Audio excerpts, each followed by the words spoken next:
Hello everyone, welcome to mystical chemistry. आज हम लोग आ चुके हैं भाई इक्विलिब्रियम के लेक्चर नंबर 9 के ऊपर। इस लेक्चर में हम लोग बहुत इंपॉर्टेंट कॉन्सेप्ट्स को कवर करने वाले हैं। हम सीखने वाले हैं कि जो वीक एसिड होते हैं और वीक बेस होते हैं उनकी डिग्री ऑफ डिसोसिएशन क्या होती है, कैसे कैलकुलेट की जाती है। उसके बाद वीक एसिड और वीक बेस का अगर हम लोग सॉल्यूशन बना दे पानी में तो उसकी पीएच कितनी होगी, ये सब हम लोग बात करने वाले हैं। तो बेसिकली आज के लेक्चर में हम लोग वीक एसिड और वीक बेस इन दोनों के बारे में पूरा डिस्कशन करने वाले हैं। साथ में इनके बेसिस पे जो जेई और नीट में प्रीवियस ईयर क्वेश्चंस पूछे जाते हैं वो भी डिस्कस करने वाले हैं आज के ही लेक्चर में। तो आप लोग कर दो भाई वीडियो को लाइक और चैनल को सब्सक्राइब, और हम जल्दी से स्टार्ट करते हैं इसको पढ़ना। स्टार्टिंग होती है भाई पीएच से। जो हमारे पास स्ट्रोंग एसिड या फिर स्ट्रोंग बेस होते थे उनकी पीएच हम लोग कैसे निकालते थे। देखो भाई, पीएच हमारे पास बेसिकली ऐसा एक स्केल होता था। अगर 7 पे पीएच आ रही है सब्सटेंस की तो वो हो जाता था न्यूट्रल। 0 की तरफ पीएच होती थी एसिडिक सॉल्यूशन की, और 14 की तरफ होती थी बेसिक सॉल्यूशन की। स्ट्रोंग एसिड के लिए और स्ट्रोंग बेस के लिए हम लोग कैसे पीएच निकालते थे भाई, हम उनकी H प्लस आयन या फिर हाइड्रोक्सिल आयन कंसंट्रेशन का नेगेटिव लॉग ले लेते थे। मतलब सॉल्यूशन के अंदर जितनी भी कंसंट्रेशन है H प्लस आयंस की, उसके बेसिस पे हम लोग पीएच निकाल सकते हैं इस फॉर्मूले से। सिमिलरली सॉल्यूशन के अंदर अगर कितनी कंसंट्रेशन है हाइड्रोक्सिल आयंस की, उसके हिसाब से हम लोग बेसिक सॉल्यूशन की पीओएच भी निकाल पाते थे। ये था भाई स्ट्रोंग एसिड के लिए। वीक एसिड्स के लिए और वीक बेसिस के लिए क्या होता है भाई, H plus ion concentration acid की कंसंट्रेशन के बराबर नहीं होती। इसका रीजन क्या है भाई, उसका पूरी तरीके से डिसोसिएशन नहीं हो पाता। तो यहाँ पर हमें जरूरी हो जाता है पढ़ना degree of dissociation. Degree of dissociation का सीधा सा मतलब ये है कि वीक एसिड कितना डिसोसिएट हो पा रहा है। फॉर एग्जाम्पल अगर मैं आपको बताऊं, स्ट्रोंग एसिड जो होते थे, फॉर एग्जाम्पल HCl, वो पूरा डिसोसिएट हो जाते थे H प्लस में और Cl माइनस में। इसीलिए मैंने यहाँ पर सिंगल डायरेक्शन एरो का यूज किया है, क्योंकि जितना भी हम लोग HCl लेंगे सारा का सारा डिसोसिएट हो जाएगा। 10 मोल HCl के लिए हैं, 10 मोल हमें H प्लस के मिलेंगे, 10 मोल क्लोराइड आयंस के मिलेंगे। मतलब 100% डिसोसिएशन इसका हो जाएगा। हाउएवर अगर हम लोग ले लेते थे एक weak acid like CH3COOH, acetic acid, तो इसका जो डिसोसिएशन होता था वो इक्विलिब्रियम में एग्जिस्ट करता था। मतलब एक टाइम के ऊपर बहुत कम अमाउंट ही एसिड की होगी जो कि डिसोसिएटेड फॉर्म में रहेगी। ये डिसोसिएट होके बनाता था भाई एसीटेट आयन और H प्लस आयन। तो एक टाइम के ऊपर मान लो हमने 10 मोल ले लिए एसिटिक एसिड के, तो हो सकता है 10 में से 2 डिसोसिएट हो जाएं, 8 एसोसिएटेड ही रहें। तो बहुत कम फ्रैक्शन होता था जिसमें डिसोसिएशन हो पाता था वीक इलेक्ट्रोलाइट का, वीक एसिड का। तो यहाँ पर डिग्री ऑफ डिसोसिएशन क्या होता है भाई, देखो इसको डिनोट किया जाता है अल्फा से, और अल्फा बराबर होता है भाई, देखो मान लो हमने कुछ नंबर ऑफ मोल्स लिए जिसमें से कुछ मोल्स डिसोसिएट हो गए, तो अल्फा होता है नंबर ऑफ मोल्स डिसोसिएटेड। मैं इसको लिख सकता हूं भाई dissociated moles divided by, divide करेंगे टोटल मोल्स जितने हमने लिए थे, total moles taken, total moles initially जितने भी हमारे पास थे उससे डिवाइड कर देंगे। तो एक तरीके से ये फ्रैक्शन हो गया कि जितने मोल हमने लिए उनमें से कितने डिसोसिएट हुए। इस फ्रैक्शन को बोला जाता है डिग्री ऑफ डिसोसिएशन। अब डिसोसिएशन और आयोनाइजेशन यहाँ पर एक ही बात है भाई। एसिड डिसोसिएट हो रहा है तो आयंस बना रहा है, इसी को हम लोग डिसोसिएशन भी बोल सकते हैं, इसी को हम लोग आयोनाइजेशन भी बोल सकते हैं। तो यहाँ पर डिग्री ऑफ डिसोसिएशन की वैल्यू हमारे पास आ गई, इसी को हम लोग डिग्री ऑफ आयोनाइजेशन भी बोल सकते हैं, कोई बड़ी बात नहीं है। अब यहीं पर एक और टर्म आती है भाई परसेंटेज आयोनाइजेशन। परसेंटेज आयोनाइजेशन का मतलब क्या होता है? देखो, n मोल्स में से कुछ मोल्स डिसोसिएट हो गए। हमें अगर ये निकालना हो कि 100 मोल्स में से कितने डिसोसिएट होंगे, तो उसको बोल दिया जाएगा भाई परसेंटेज आयोनाइजेशन। परसेंटेज आयोनाइजेशन क्या हो जाएगा? Number of moles of electrolyte dissociated from 100 moles. 100 moles अगर ले लें तो उसमें से कितने डिसोसिएट होंगे। फॉर्मूला क्या बन जाएगा भाई परसेंटेज आयोनाइजेशन का? देखो, परसेंटेज आयोनाइजेशन जो होगा वो किसके बराबर हो जाएगा भाई? देखो, डिसोसिएटेड मोल को डिवाइड करेंगे टोटल मोल से, मल्टीप्लाई कर देंगे 100 मोल से, 100 से, वो आ जाएगा परसेंटेज आयोनाइजेशन। तो ये हो गया भाई dissociated moles divided by total number of moles, और इसको मल्टीप्लाई कर देंगे 100 से, तो हमारे पास आंसर निकल के आ जाएगा परसेंटेज आयोनाइजेशन का। ये दो फॉर्मूलाज हैं भाई जिसकी हेल्प से हम लोग मापते हैं कि कोई वीक एसिड आखिर कितना डिसोसिएट हुआ है। अब अगर उस वीक एसिड के या वीक बेस के सॉल्यूशन की हम लोग पीएच मेजर करेंगे, उसके अंदर different H plus ions concentration निकालेंगे, तो वहां पर इस डिग्री ऑफ डिसोसिएशन का और परसेंटेज आयोनाइजेशन का बहुत इंपॉर्टेंट रोल होने वाला है। ठीक है भाई, क्योंकि यही बताएंगे कि टोटल एसिड जितना था वो एसिड कितनी H प्लस की कंसंट्रेशन हमें दे पाएगा। वो डिग्री ऑफ डिसोसिएशन पे ही डिपेंड करेगा। अगर ज्यादा डिसोसिएट होगा तो ज्यादा H प्लस की कंसंट्रेशन हमें मिल जाएगी। HCl 100% डिसोसिएट होता था तो 100% कंसंट्रेशन हम लोग ले लेते थे। अगर और भी वीक एसिड होगा और भी कम डिसोसिएट होगा, H प्लस आयन कंसंट्रेशन कम हो जाएगी, पीएच भी वहां पर क्या हो जाएगी भाई? बढ़ जाएगी। पीएच बढ़ जाएगी क्योंकि वो कम एसिडिक हो जाएगा। तो यहाँ पर यही बात ये लिखी हुई है। मान लो स्ट्रोंग एसिड के केस में हम लोग निकालते हैं degree of dissociation. Strong acid में क्या हो रहा है भाई? 10 मोल अगर हमने लिए तो 10 मोल ही हमें H प्लस आयंस के मतलब डिसोसिएटेड आयंस के मिल जाएंगे। डिसोसिएटेड मोल्स भी 10 होगा, टोटल मोल्स जो इनिशियली लिए थे वो भी 10 होगा। अल्फा की वैल्यू कितनी आ जाएगी? 1 आ जाएगी। तो स्ट्रॉन्ग इलेक्ट्रोलाइट्स के लिए अल्फा होता है 1। Strong electrolytes have alpha is equal to 1। However weak electrolyte के केस में क्या होगा भाई? मान लो हमने 1 मोल लिया एसिटिक एसिड का, तो हो सकता है हाफ मोल डिसोसिएट हो जाए, हो सकता है 0.2 मोल डिसोसिएट हो जाए। तो हमेशा ही यहाँ पर क्या होगा भाई?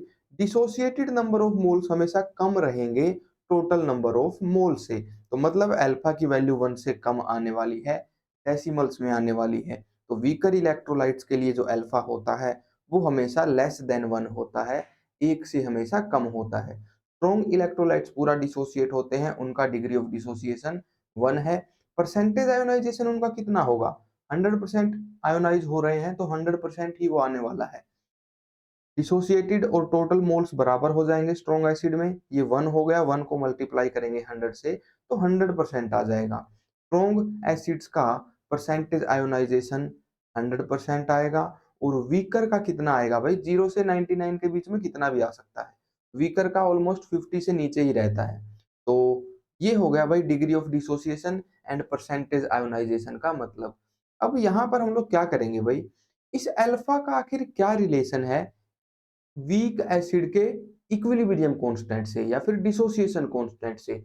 वो रिलेशन हम लोग निकालेंगे। तो स्टार्ट करते हैं भाई स्टडी करना dissociation of the weak acids.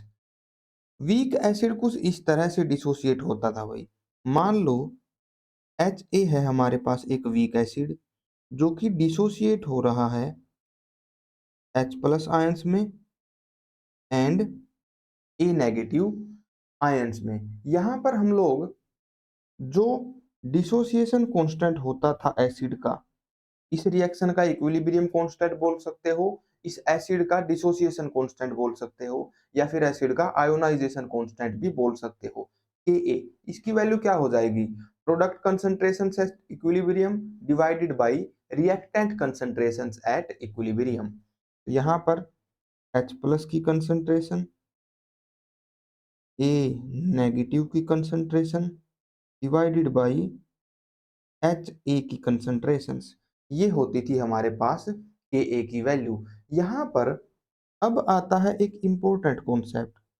यहाँ पर हम लोग क्या करेंगे भाई, एक टेबल सी ड्रॉ करेंगे जो कि ये बता दे कि स्टार्टिंग में क्या कंसंट्रेशन थी यहाँ पर रिएक्शन में डिफरेंट स्पीशीज की, और इक्विलिब्रियम के ऊपर क्या कंडीशन आ गई। तो वो हम लोग ऐसे लिखते हैं भाई, यहाँ पर हम लोग लिखते हैं इनिशियली, मतलब जब रिएक्शन बिल्कुल स्टार्ट ही हुई है।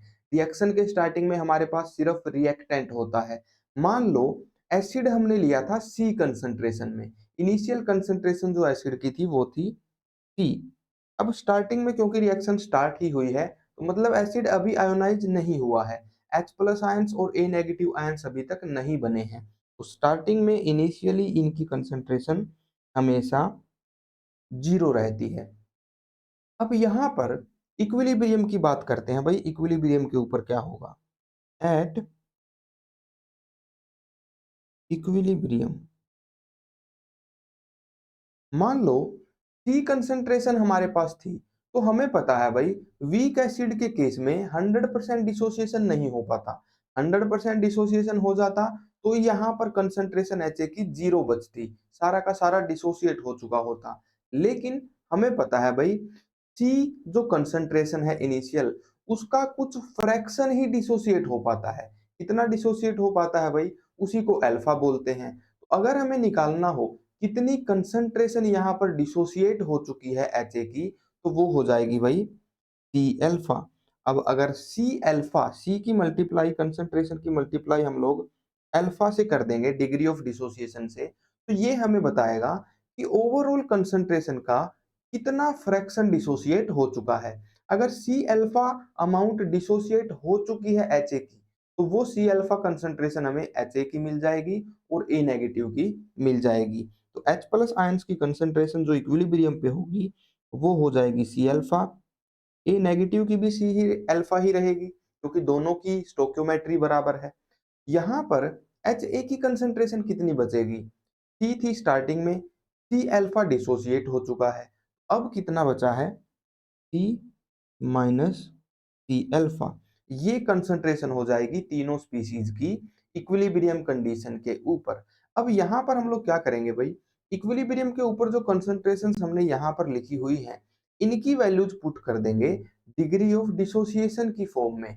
डिग्री ऑफ डिसोसिएशन के हिसाब से इनकी कंसंट्रेशन क्या आई है, सी अल्फा और सी माइनस सी अल्फा। ये वैल्यूज रख देते हैं भाई हम लोग हमारे के ए के अंदर। तो के ए हमारा बराबर हो जाएगा H plus ion concentration at equilibrium C alpha, A negative ion concentration at equilibrium ये भी C alpha, divided by H A ions की, एच ए मोलिक्यूल्स की कंसंट्रेशन एट इक्विलिब्रियम जो कि क्या है सी माइनस सी अल्फा। अब हमें इसको मैथमेटिकली बस सोल्व करना है। कैसे सोल्व करेंगे देखो भाई, ऊपर बन जाएगा सी स्क्वायर अल्फा स्क्वायर, नीचे हम लोग एक सी कॉमन ले लेंगे। यहाँ पर सी हमने ले लिया कॉमन, क्या बच गया 1 - अल्फा बच गया। यहाँ पर एक सी से कैंसिल आउट हो जाएगा सी का स्क्वायर, तो ऊपर सिर्फ सी ही बचेगा। तो के ए की वैल्यू यहाँ से निकल के आ गई भाई C alpha square divided by 1 - alpha. ये एक्सप्रेशन हमारे पास आ गया भाई पहला के ए के लिए। अब ये एक ऐसा एक्सप्रेशन है जो कि वीक एसिड के लिए किन किन चीजों को रिलेट कर रहा है, किन किन फैक्टर्स को रिलेट कर रहा है, उसका डिसोसिएशन कांस्टेंट, उसका डिग्री ऑफ डिसोसिएशन, और जो इनिशियल कंसंट्रेशन हमने ली थी उस एसिड की, इन तीनों को इसने रिलेट कर दिया। के ए की वैल्यू हो गई C alpha square divided by 1 - alpha. ठीक है भाई, ये होता है हमारे पास एक रिलेशन। अब इसी का एक और स्पेशल केस भी हम लोग लेते हैं भाई। क्या हो कि एसिड इतना कम डिसोसिएट हो कि अल्फा की वैल्यू बिल्कुल जीरो के ऑलमोस्ट हो जाए, degree of dissociation almost zero हो जाए, 0.00001। मान लो इस तरीके की कुछ अल्फा की वैल्यू है, मतलब बहुत कम डिसोसिएशन उसका हो रहा है, ऑलमोस्ट 1% या 2% डिसोसिएशन उसका हो रहा है। तो उस केस में क्या हुआ भाई देखो, अल्फा की वैल्यू बहुत ही कम हो गई 1 से। 1 तो स्ट्रॉन्ग एसिड के लिए होता है, एसिड इतना वीक हो गया कि अल्फा की वैल्यू बहुत कम हो गई 1 से। अगर अल्फा की वैल्यू बहुत कम है 1 से, तो 1 माइनस अल्फा कितना हो जाएगा भाई? अल्फा की वैल्यू इतनी छोटी है कि 1 के कंपेयर में उसको इग्नोर कर सकते हैं। अल्फा की वैल्यू है मान लो 0.0001, तो यहाँ पर 1 माइनस अल्फा की वैल्यू कितनी आने वाली है? 0.999 ऐसी कुछ आएगी, मतलब 1 ही आएगी ऑलमोस्ट। तो 1 माइनस अल्फा को हम लोग 1 के बराबर मान लेंगे इस केस में। और 1 माइनस अल्फा को अगर हम लोग 1 के बराबर रख दें, 1 माइनस अल्फा को अगर हम लोग 1 के बराबर रख दें, तो उस केस में के ए की वैल्यू क्या हो जाएगी भाई? देखो, के ए की वैल्यू उस केस में क्या हो गई? सी अल्फा स्क्वायर हो गई। सी अल्फा स्क्वायर हो गई। तो बहुत वीक एसिड अगर हमारे पास हो, जहां पर अल्फा की वैल्यू क्या हो? बहुत कम हो, तो वहां पर ये फॉर्मूला भी हम लोग यूज कर सकते हैं। अगर ऐसा स्पेशली मेंशन नहीं किया गया है कि एसिड बहुत ज्यादा वीक है, तब ये फॉर्मूला भी यूज कर सकते हैं, आंसर ऑलमोस्ट सेम ही आएगा। ठीक है भाई? तो ये हो गए हमारे पास दो एक्सप्रेशन। यहां से हम लोग डिग्री ऑफ डिसोसिएशन की भी अलग से वैल्यू निकाल सकते हैं। कैसे भाई? देखो, डिग्री ऑफ डिसोसिएशन है हमारे पास अल्फा। अल्फा अगर निकालना है तो क्या करेंगे? सी को ले जाओ डिवाइड में, तो क्या हो जाएगा भाई? अल्फा स्क्वायर किसके बराबर हो जाएगा? Dissociation constant of acid divided by the concentration.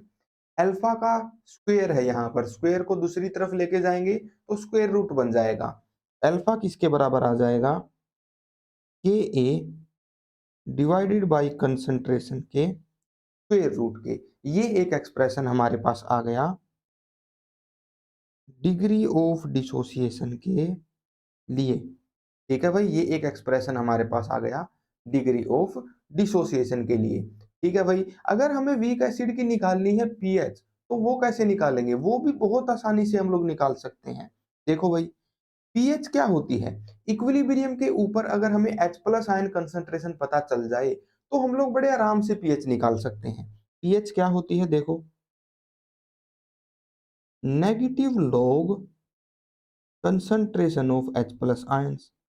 H plus ions की कंसंट्रेशन कितनी है इक्विलिब्रियम पे? C alpha. C alpha concentration है। ये वैल्यू हम लोग पुट कर देंगे, तो क्या होगा भाई? देखो, H प्लस आयंस की जो कंसंट्रेशन है, यहां पर मैं आपको बता रहा हूं कि अब पीएच कैसे निकलेगी। यहाँ पर थोड़ा सा डिवाइड हम लोग बना लेते हैं भाई, एक सेक्शन बना लेते हैं जहां हम लोग देखने वाले हैं कि पीएच आखिर कैसे निकलेगी। पीएच होती है negative log concentration of H plus ions के बराबर। H प्लस आयन की कंसंट्रेशन देखो भाई कितनी है? C alpha. C alpha concentration हमें दी हुई है H प्लस आयंस की। यहाँ पर हम लोग क्या करेंगे भाई? अल्फा की जो वैल्यू हमने निकाली थी वीक एसिड के लिए, जो कि कितनी थी?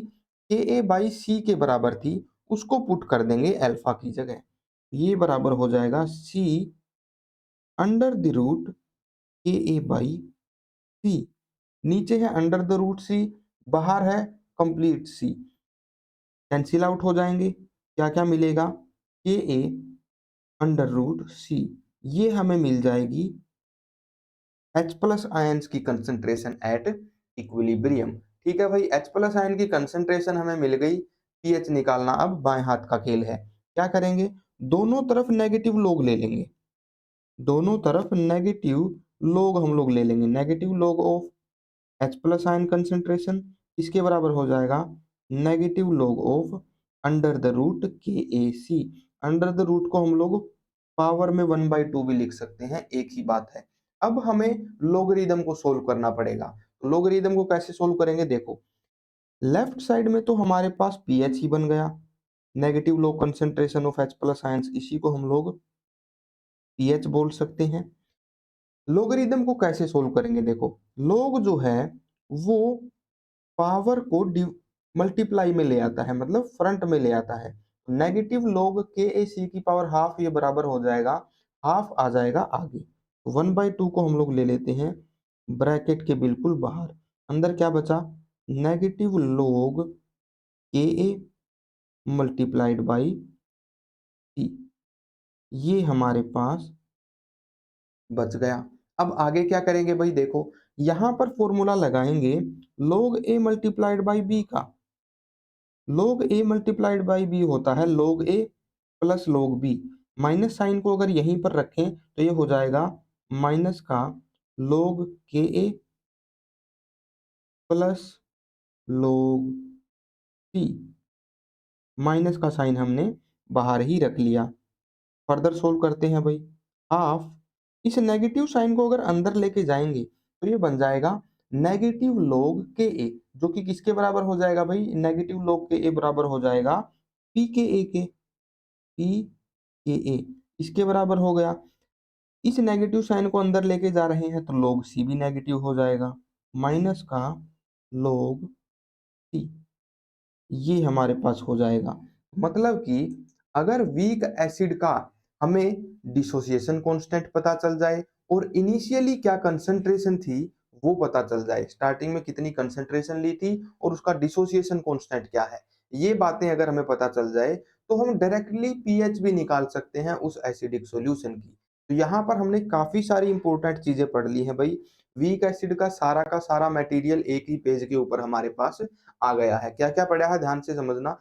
ये टेबल बनानी आप लोग सीख लेना बस। कैसे बनती है? इनिशियली कंसंट्रेशन लिख देंगे सी, आयंस की कंसंट्रेशन जीरो, इक्विलिब्रियम पे मान लेंगे कि सी अल्फा मोल्स डिसोसिएट हो गए। जितने डिसोसिएट होंगे एच ए के मोल्स उतना ही एच प्लस बनेगा, उतना ही ए नेगेटिव बनेगा। तो सी अल्फा और सी अल्फा ये हो जाएगी concentration of ions at equilibrium. और एसिड की कंसंट्रेशन कितनी हो जाएगी इक्विलिब्रियम पे? सी माइनस सी अल्फा। यहां से इक्वेट करा के हमने सिंपली क्या किया था भाई? डिसोसिएशन कांस्टेंट की वैल्यू लिखी थी और वहां पर जब सी अल्फा ये सब पुट किया तो ये वैल्यू हमारे पास फाइनली आ गई थी।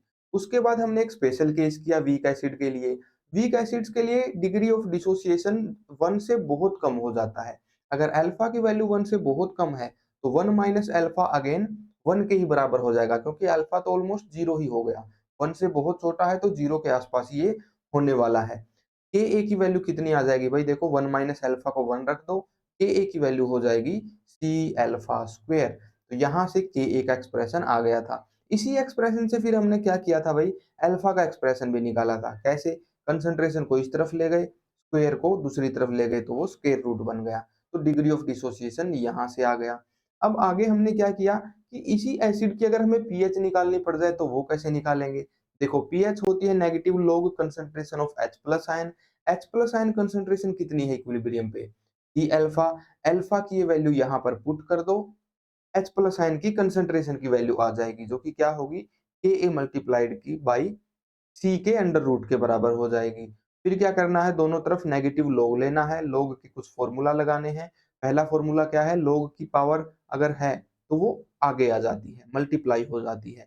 और दूसरा फॉर्मूला क्या है? Log A multiplied by B बराबर होता है log A plus log B के।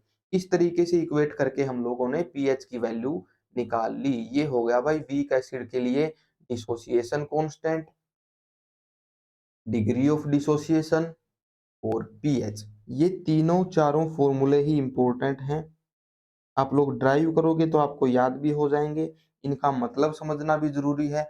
कौन सी प्रॉपर्टी दी हुई है उसके हिसाब से किसकी वैल्यू निकालनी है ये आपको देखना पड़ेगा क्वेश्चन में। और इनके ऊपर बहुत क्वेश्चन आते हैं नीट में और जेई में। ठीक है भाई, आगे बढ़ते हैं।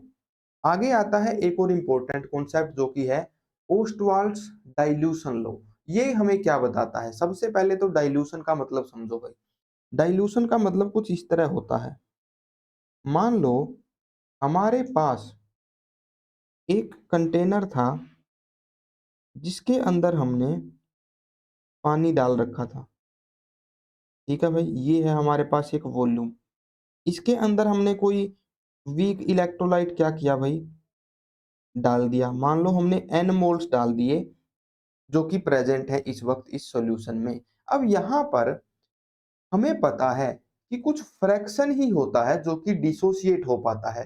सारे नंबर ऑफ मोल्स डिसोसिएट नहीं हो पाते, बहुत कम हो पाते हैं। लेकिन इस कंडीशन के ऊपर हम क्या करें भाई?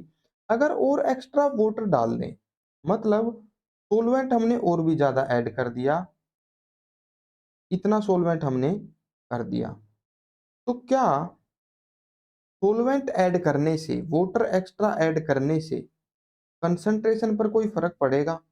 डिग्री ऑफ डिसोसिएशन पर कोई फर्क पड़ेगा, डिसोसिएशन कांस्टेंट पर कोई फर्क पड़ेगा, जितने भी पैरामीटर्स होते थे वीक एसिड्स के लिए उनके ऊपर क्या फर्क पड़ेगा अगर हम लोग सोलवेंट का वॉल्यूम बढ़ा दें। एक तरीके से हम लोग सोलवेंट और ज्यादा ऐड कर रहे हैं, इसी प्रोसेस को बोला जाता है डाइल्यूशन। हमने सोलवेंट ऐड कर दिया जिसकी वजह से कंसंट्रेशन ऑब्वियसली कम ही होने वाली है। यहाँ पर एक इंपॉर्टेंट चीज समझो भाई, कंसंट्रेशन जो होती है खास करके मोलैरिटी, मोलैरिटी क्या होती थी भाई, number of moles present in a specific volume, number of moles divided by volume के बराबर ये होती थी। यहाँ पर एक चीज ध्यान देने वाली है भाई, देखो क्या कंसंट्रेशन एन बाई वी के बराबर है। जब हम लोग और ज्यादा एक्स्ट्रा पानी यहाँ पर डाल रहे हैं तो नंबर ऑफ मोल्स जितने हमने डाले थे उतने ही रहेंगे, एन चेंज नहीं करने वाला, एन की वैल्यू कांस्टेंट ही रहेगी। वॉल्यूम इंक्रीज होगा, वॉल्यूम यहाँ पर बढ़ेगा, और वॉल्यूम अगर इंक्रीज हो रहा है तो कंसंट्रेशन डिक्रीज होगी, कंसंट्रेशन यहाँ पर कम हो जाएगी। तो यहाँ पर कंसंट्रेशन और वॉल्यूम्स के अंदर कुछ इस तरह के चेंज आते हैं जब हम लोग डाइल्यूशन करते हैं। अब इस डाइल्यूशन से हमें समझना है कि वीक एसिड के डिसोसिएशन कांस्टेंट और उसकी डिग्री ऑफ डिसोसिएशन के ऊपर क्या फर्क पड़ेगा, यही हमें समझना है भाई ओस्टवाल्ड डाइल्यूशन लॉ में।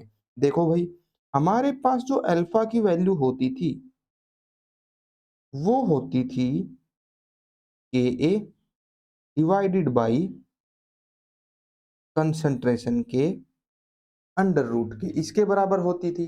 तो इसका मतलब क्या हो गया, अगर कंसंट्रेशन हम लोग कम करेंगे तो अल्फा यहां पर बढ़ेगा। इसका मतलब क्या है, इसका मतलब है alpha is inversely proportional to square root of सी।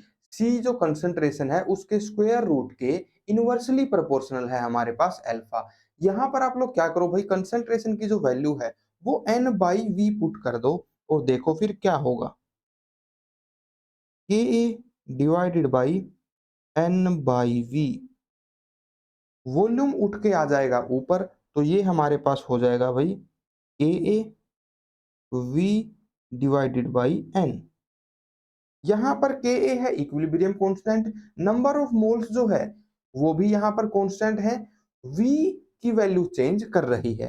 तो यहाँ पर इसका मतलब क्या हो जाएगा, डिग्री ऑफ डिसोसिएशन जो है वो वॉल्यूम के स्क्वायर रूट के डायरेक्टली प्रोपोर्शनल है। मतलब जितना ज्यादा वॉल्यूम होगा उतना ही डिग्री ऑफ डिसोसिएशन होगा, उतना ही हमारा एसिड डिसोसिएट करेगा। कंसंट्रेशन के स्क्वायर रूट के इनवर्सली प्रोपोर्शनल है।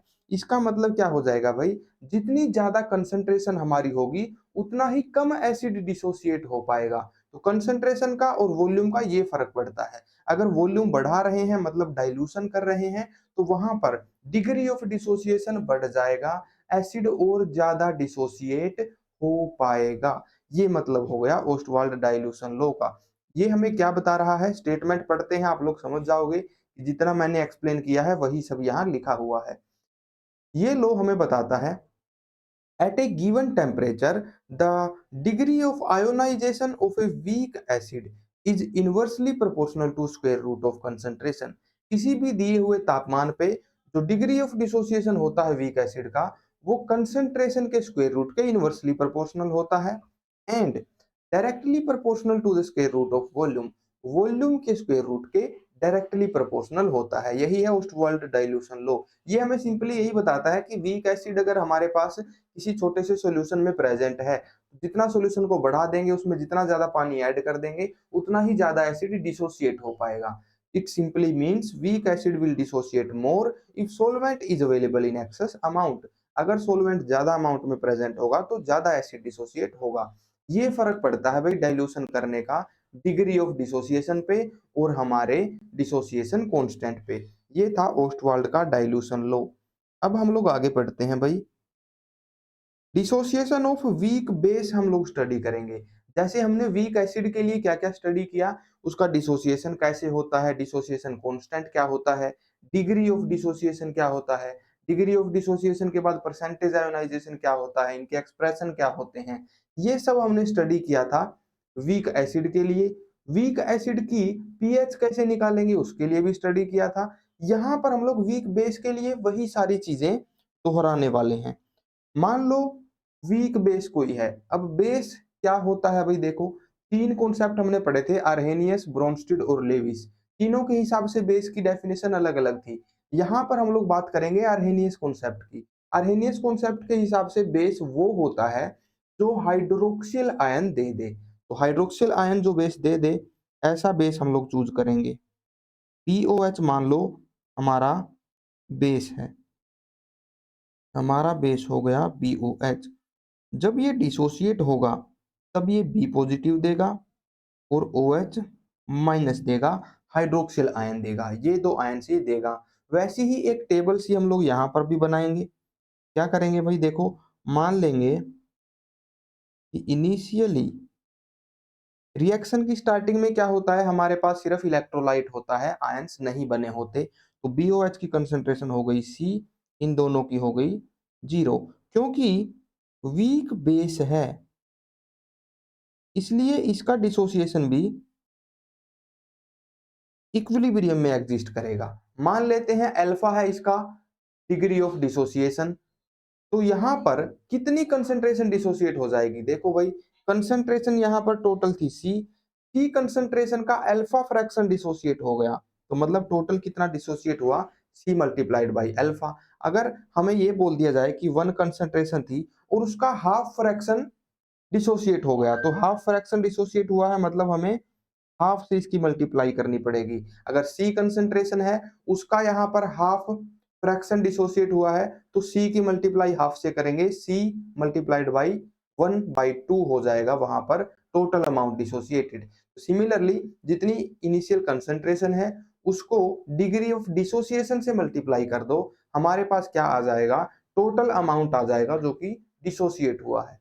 अब हमने बोला कि सी अल्फा जो अमाउंट है वो डिसोसिएट हो चुका है। स्टोइकियोमेट्री अगर हम लोग देखें भाई, तो यहाँ पर 1 मोल अगर BOH का डिसोसिएट होता है, 1 मोल ही बी पॉजिटिव बनेगा, 1 मोल ही हाइड्रोक्सिल आयन बनेगा। अगर सी अल्फा मोल्स डिसोसिएट हो गए तो सी अल्फा मोल ही हमें बी पॉजिटिव के मिलेंगे, सी अल्फा मोल ही हमें हाइड्रोक्सिल आयन के मिलेंगे। अब आगे भाई देखो, सी थी इनिशियल कंसंट्रेशन BOH की, जिसमें से सी अल्फा डिसोसिएट हो गई। अब बची कितनी, सी माइनस सी अल्फा बच गई। ठीक है भाई, यहां पर आगे हम लोग लिखते हैं भाई बेस का डिसोसिएशन कांस्टेंट के बी, ये हो गया equilibrium constant for this reaction. या फिर इसको हम लोग बोल सकते हैं बेस का डिसोसिएशन कांस्टेंट। ये किसके बराबर होगा, concentration of products at equilibrium divided by concentration of reactant eight equilibrium. ये हो गई केबी की वैल्यू। इक्विलिब्रियम के ऊपर इनकी क्या कुछ कंसंट्रेशंस हैं, उनकी वैल्यू यहाँ पर रखते हैं भाई। यहाँ पर केबी किसके बराबर हो जाएगा, बी पॉजिटिव की कंसंट्रेशन इक्विलिब्रियम पे है सी अल्फा, हाइड्रोक्सिल आयंस की कंसंट्रेशन इक्विलिब्रियम पर है अगेन सी अल्फा, डिवाइड कर देंगे BOH की कंसंट्रेशन से जो कि हो जाएगी सी माइनस सी अल्फा। यहाँ पर भी जो केबी है वो बराबर हो गया V square alpha square divided by 1 minus alpha, नीचे फिर से सी कॉमन ले लिया, ये आ गया, सी से कैंसिल हो जाएगा सी स्क्वायर, एक सी ही ऊपर बच जाएगा। तो केबी की वैल्यू हो गई भाई C alpha square divided by 1 minus alpha. ये एक्सप्रेशन हमारे पास आ गया केबी का। सिमिलर तरीके से हमने के का एक्सप्रेशन भी निकाला था। सारी चीजें यहाँ पर सेम रहेंगी, कोई भी डिफरेंस यहाँ पर नहीं आने वाला। यहाँ से भी हम लोग क्या करेंगे, अगर बहुत वीक बेस है तो अल्फा बहुत ही कम हो जाएगा, और very weak base alpha will be very very less than 1, इसलिए 1 माइनस अल्फा को ऑलमोस्ट 1 के ही बराबर मान सकते हैं। केबी की वैल्यू क्या हो जाएगी, सी अल्फा स्क्वायर हो जाएगी। तो वेरी वीक बेस हो तो ये एक्सप्रेशन भी हम लोग यूज कर सकते हैं भाई। ठीक है, आगे क्या किया था हमने, सी को ले गए थे डिवाइड में और अल्फा का कर दिया था रूट। तो अल्फा की वैल्यू आ जाएगी के बी बाई सी का अंडर रूट। तो डिग्री ऑफ डिसोसिएशन की ये वैल्यू हमारे पास आ गई थी। ये तीनों चीजें हमने जैसे वीक एसिड के लिए निकाली थी वैसे ही मैंने वीक बेस के लिए भी कैलकुलेट की है।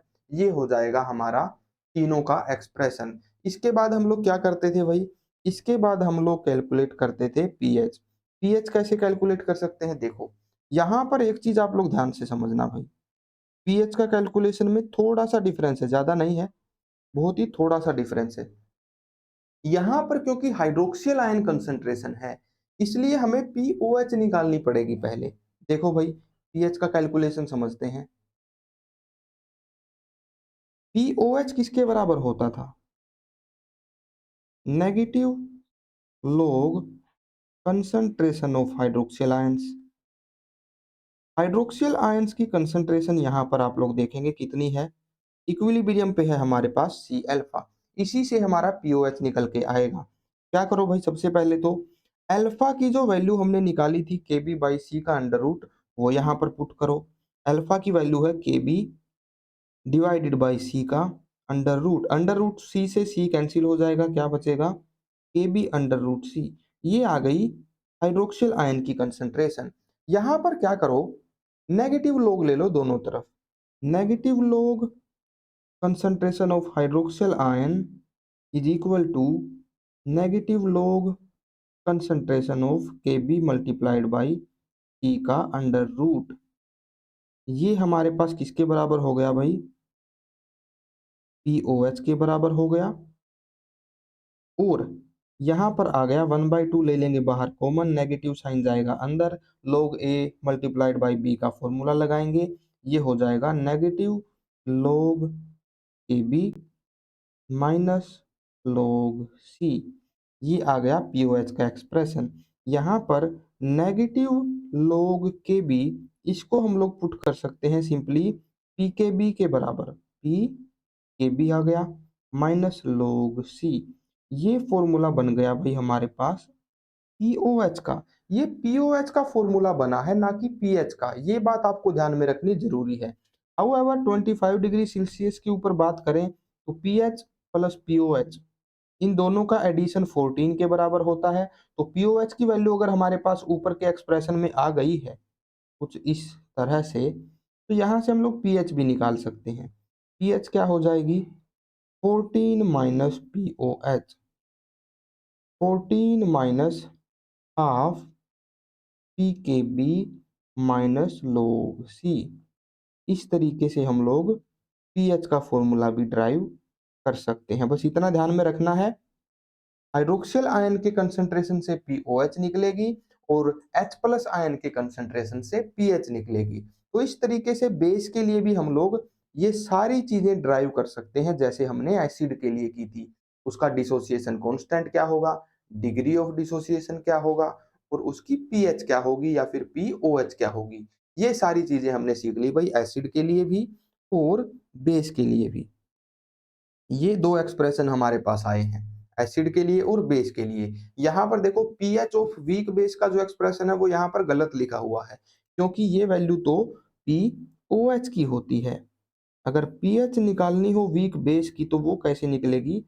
14 माइनस पीओएच करके निकलेगी, मतलब 14 माइनस हाफ ऑफ पी के बी माइनस log सी। ये वैल्यू हो जाएगी पीएच ऑफ वीक बेस की। ये दोनों फॉर्मूले वही हैं जो हमने ड्राइव किए हैं अभी अभी। ठीक है भाई, आगे करते हैं भाई नीट के कुछ प्रीवियस ईयर क्वेश्चंस को सोल्व। मैंने आपको बताया था कि इस सारे प्रोसेस में वो टेबल बनानी आपको आनी चाहिए। वो टेबल बनानी अगर आपको आ गई तो चुटकियों में ये क्वेश्चन सोल्व हो जाएंगे। लेकिन अगर आप लोग उन फॉर्मूलाज के बीच में उलझ गए तो हो सकता है आप क्वेश्चन को ही बहुत लंबा बना दो। यहाँ पर बिल्कुल छोटे छोटे फॉर्मूला से मैं सोल्व करूंगा इन क्वेश्चंस को। आपको बस थोड़ा सा टेक्निकली अप्रोच करना है। हमें ये देखना है कि दिया क्या हुआ है और निकालना क्या है, और सिंपलेस्ट फॉर्मूला क्या है ये निकालने का, वही अप्लाई करना है। ठीक है भाई, घुमाना नहीं है क्वेश्चंस को यहाँ पर, वरना ज्यादा टाइम लग जाएगा सोल्व करने में। देखो फर्स्ट क्वेश्चन पढ़ते हैं। Ionization constant of acetic acid is 1.7 multiplied by 10 raise to the power minus 5. Concentration of H plus ions is this. Find the initial concentration of acetic acid. Initial concentration हमें निकालनी है।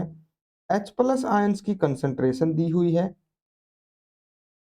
और ionisation constant दिया हुआ है, मतलब Ka दिया हुआ है। यही होता था हमारे पास आयोनाइजेशन कांस्टेंट ऑफ एसिड। ये दो चीजें दी गई हैं। तो यहाँ पर देखो भाई, एसिटिक एसिड कुछ इस तरह से डिसोशिएट होता था, CH3 COO नेगेटिव में और H प्लस में। स्टार्टिंग में एसिटिक एसिड की कंसंट्रेशन C होती थी, इनकी 0। C अल्फा मोल्स डिसोशिएट हो जाते थे, C अल्फा मोल्स ही इन दोनों के बच जाते थे।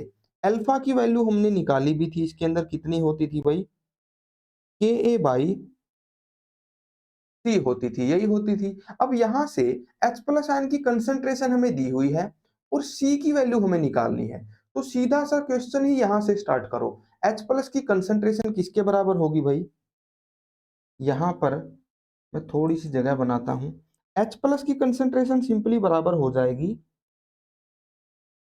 C अल्फा के, अल्फा की वैल्यू पुट करो Ka by C, Ka by C का अंडर रूट, ये हो गई भाई Ka मल्टीप्लाइड बाई सी के बराबर। अब यहाँ पर देखो H प्लस की कंसंट्रेशन किसके बराबर हो गई भाई, के ए सी के अंडर रूट के बराबर। हमें के ए दिया हुआ है, हमें कंसंट्रेशन दी हुई है, सी हमको निकालना है, सिंपल निकल जाएगा। H प्लस आयन की कंसंट्रेशन दे रखी है 3.4 multiplied by 10 raise to the power -4, ये किसके बराबर होगा भाई, के ए की वैल्यू दी हुई है 1.7 multiplied by 10 raise to the power -5 multiplied by C के अंडर रूट के बराबर। इस अंडर रूट को मान लो हम लोग लेफ्ट साइड में ले गए तो ये स्क्वायर बन जाएगा कुछ इस तरह से। अब आगे इसको सोल्व करते हैं, सी बराबर हो जाएगा 3.4 multiplied by 3.4 multiplied by 10 raise to the power, powers multiply हो जाएंगी 4 और 2, ये हो जाएगा -8। आगे क्या करेंगे भाई, 1.7 ये वैल्यू जो राइट साइड में थी उसको लेफ्ट साइड में ले आएंगे, ये डिनोमिनेटर में आएगी। 1.7 multiplied by 10 raise to the power -8, ये हो जाएगी सी की वैल्यू। फाइनली अगर जब हम इसको सोल्व करेंगे तो ये आंसर आने वाला है 6.8 multiplied by 10 raise to the power, अच्छा ये -5 थी, मैंने 8 लिख दी, तो ये आएगा 6.8 multiplied by 10 raise to the power -3 के बराबर। इस तरीके से सोल्व करेंगे। आप लोग कहीं इन फॉर्मूलाज के अंदर मत फंस जाना भाई, K a is equal to C alpha square one minus alpha, यहाँ पर वैल्यू पुट करते रहो और निकालने की कोशिश करो कि कंसंट्रेशन निकल रही है या नहीं। नहीं, तीन चीजें हैं, दो दे रखी हैं एक पूछी है, फॉर्मूला ही वो यूज करो जिसमें तीनों वैल्यू आ रही हो। H प्लस आयन कंसंट्रेशन और Ka ये दोनों दे रखी थी, C हमें निकालना था। डायरेक्टली इस फॉर्मूला से आंसर निकालो। ऐसे फॉर्मूलाज में वैल्यूज पुट कर करके देखोगे तो क्वेश्चन बहुत लंबा हो जाएगा, है ना। तो पहले ही ये इक्वेशन ही वैसी चूज करो, क्योंकि बहुत सारी इक्वेशंस हमारे पास बनी थी, है ना। अलग क्वेश्चन में मान लो कुछ अलग वैल्यू दी हुई होती, डिग्री ऑफ डिसोसिएशन और कंसंट्रेशन दिया हुआ होता, तो हम लोग Ka की वैल्यू इस फॉर्मूला से निकालते। तो हमें फॉर्मूला ही वो चूज करना है, उस पॉइंट से चूज करना है जहां से आंसर जल्दी से जल्दी निकले। ये ध्यान में रखना आप लोग भाई, बिल्कुल स्टार्टिंग से पूरा डेरिवेशन मत करने लग जाना तीनों चारों फॉर्मूलाज का। नेक्स्ट देखते हैं भाई, नेक्स्ट क्वेश्चन में देखते हैं क्या दिया हुआ है और उसके हिसाब से कौन से फॉर्मूला से हम लोग आंसर निकालें। देखो, at 25 degree Celsius dissociation constant of a base is this, dissociation constant दिया हुआ है, मतलब Kb दिया हुआ है बेस के लिए। The concentration of hydroxyl ions in 0.01 molar aqueous solution of base would be, concentration दी हुई है हाइड्रोक्सियल आयन की। तो यहां पर देखो हाइड्रोक्सियल आयन की कंसंट्रेशन हमें निकालनी है, हमें बेस की कंसंट्रेशन दी हुई है, कंसंट्रेशन दे रखी है, इनिशियल कंसंट्रेशन हमें दे रखी है, हाइड्रोक्सियल आयन की क्या कंसंट्रेशन होगी ये हमें निकालना है। देखो भाई, BOH जो होगा वो कैसे डिसोसिएट करने वाला है, BOH डिसोसिएट करेगा B पॉजिटिव और OH नेगेटिव के अंदर। इनिशियल कंसंट्रेशन इसकी C थी, आयंस की 0 थी, C अल्फा मोल्स डिसोसिएट हो गए, C अल्फा मोल्स यहाँ पर बन गए। अब यहाँ पर देखो, हाइड्रोक्सियल आयन की कंसंट्रेशन हमें निकालनी है इक्विलिब्रियम पे, वो कितनी है भाई, C अल्फा है। Hydroxyl ion concentration is equal to C alpha, alpha की वैल्यू क्या होती है, K b divided by C. Alpha की ये वैल्यू यहां पर रखेंगे, K b by C, under root C से सी कैंसिल, के बी सी इसका अंडर रूट, ये हो गई हमारे पास हाइड्रोक्सिल आयन कंसंट्रेशन की वैल्यू। यही वैल्यू हमें निकालनी है। केबी भी दे रखा है, सी भी दे रखा है, दोनों को मल्टीप्लाई करके बस अंडर रूट करना है। देखो भाई, थोड़ी सी जगह बनाते हैं। केबी की वैल्यू दे रखी है 10⁻⁻12 मल्टीप्लाइड बाई कंसंट्रेशन की वैल्यू दे रखी है 0.01। 0.01 को मैं 10⁻⁻2 भी लिख सकता हूँ भाई, एक ही बात है। इसका अंडर रूट कर दो, हाइड्रोक्सिल आयन कंसंट्रेशन आ जाएगी। 10⁻⁻14 ये हो गया, पावर ऐड हो जाएंगी। इसका अंडर रूट करेंगे तो 10⁻⁻7 आ जाएगी कंसंट्रेशन। ऑप्शन डी हो जाएगा करेक्ट आंसर।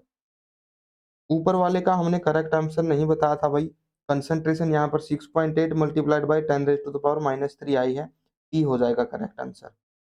इस क्वेश्चन का आंसर भी डी हो जाएगा। ठीक है भाई, ऐसे आप लोग क्या करना, जो वैल्यू निकालनी है और जो चीजें दी हुई है, सिंपलेस्ट फॉर्मूला से कैसे आंसर निकल सकता है ये आपको देखना है। आप लोग चाहो तो यहाँ पर अगर ऐसे भी आंसर निकालोगे कि पहले के बी आपने निकाला, उसका डेरिवेशन आ गया कुछ इसके बराबर, यहाँ पर आप लोग वैल्यूज पुट कर करके देख रहे हो, अल्फा की वैल्यू पुट कर रहे हो, ये वो, तो आंसर आप लोग निकाल लोगे घूम फिरा के, लेकिन क्वेश्चन बहुत लंबा हो जाएगा।